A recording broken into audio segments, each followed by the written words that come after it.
Affinity Photo can distort images in all kinds of ways. You can use deform, and you can also use shear, which is probably about the closest equivalent to Photoshop's wave filter. Over here, I've got this layer. It's not locked or anything, so you can see no lock there. With it selected, go to Filters, and then down to Distort, and then down to Shear. You get this. You've got the vertical, and you've got the horizontal. I'm just going to use this one. You could, of course, use the horizontal as well. Unfortunately, you can't stretch this panel out, which is a real odd one. It's one of those ones you think really should be stretched out. Because what you can do, you can click here, and you can see straight away I've added this slight shear here. And if I click here, I can add a new one. Now, sometimes you might find if you add it too close to each other, it will not accept that additional point or node, and it will suddenly just move the other one down a bit. And then what you can do, you can distort it there, and you can see now it's sometimes easy to select the wrong one, and I'm just going to click there. If you make it too close, and that's why it would be nice if you could resize it, because I think this is just a bit too sort of small. And then you can do this. Also, one weird feature, it doesn't have presets. Why not? Doesn't make sense why there's no option here to add a preset. So you could create more sort of unusual distortions and then save that preset. Very odd. So let's just drag this over. Now what I want is to do this. I want to drag it even more, and you can see as you do that. Now the weird thing about this is, and you'll notice now if I'm doing this one, see what's happening? It's moving down the bottom. You think, well, hey, I'm working from the top. It does seem to be odd. There's some odd. You can drag them. You can drag and move that. But it's sort of, to me, it's a bit confusing, I have to say. But still, let's go with it. And you can see if I click there now, I'm actually modifying the top. Is there some sort of mirror feature that suddenly kicks in? And then once you've got your warped design, you can click apply. And like I say, you could use this as well and click apply.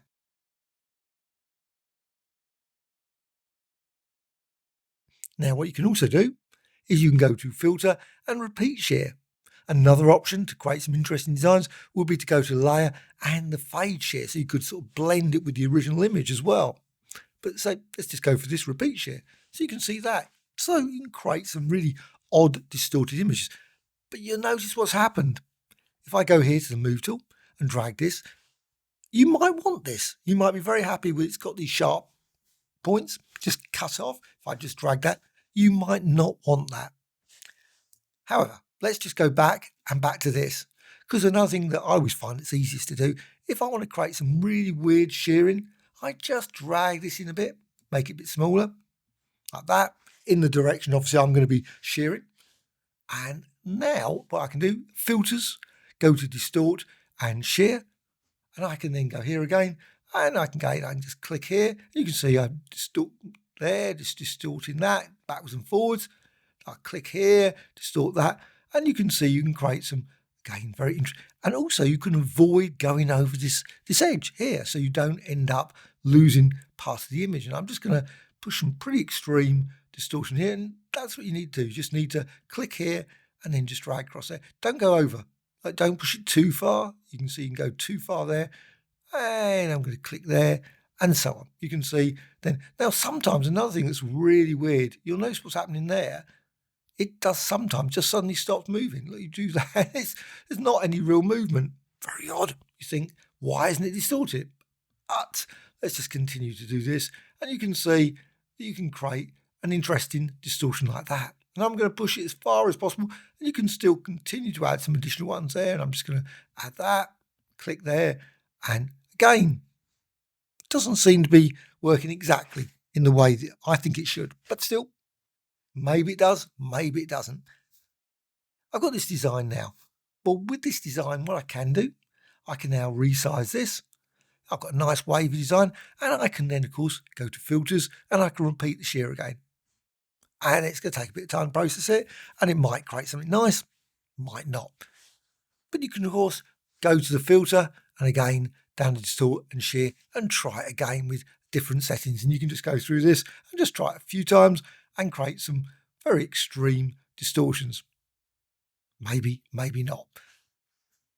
But what I want to do with this is to duplicate it. Now, what you could do, hold down the Alt Option key, got the Move tool selected, hold down the Alt Option, and then you can drag.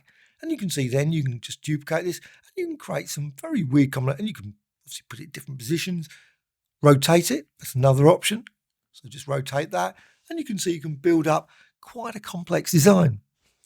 But what you can also do, let's just remove all those. I don't want that. Whoops, gone too far. Deleted them all. So I've got this image. Now I'm just going to resize a little bit more. I can now move tool selected, press Return or Enter. Now again, if this was locked, you'd find that you can't do this. It would just not let you do it. So move and duplicate, and I'm just going to go here for rotation. And you can see I can rotate it.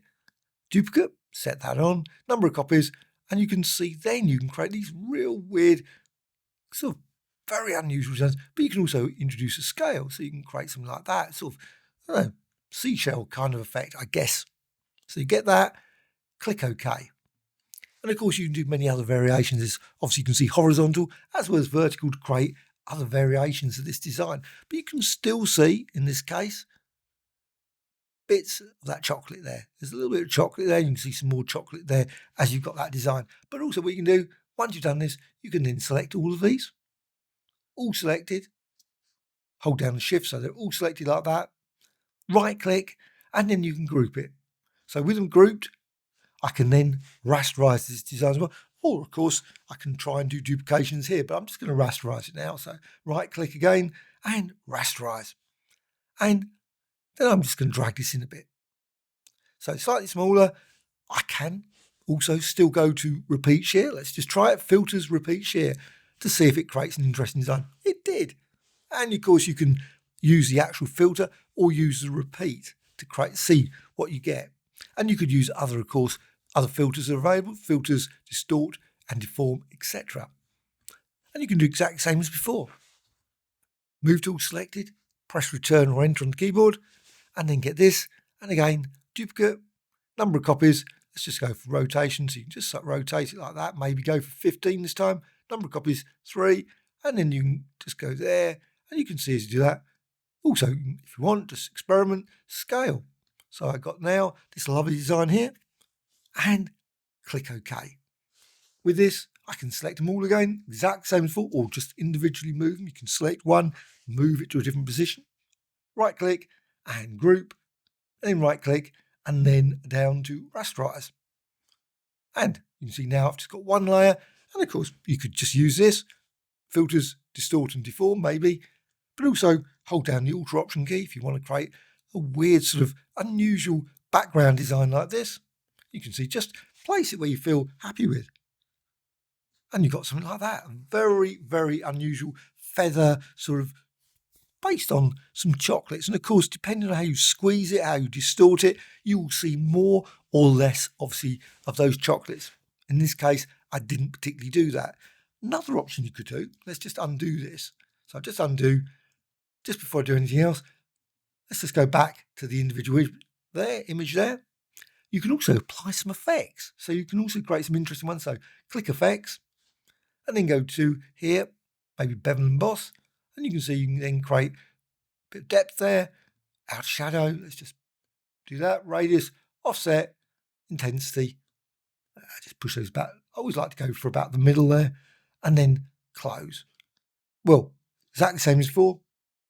Make sure the Move tool selected, press Return or Enter, and then you get this panel.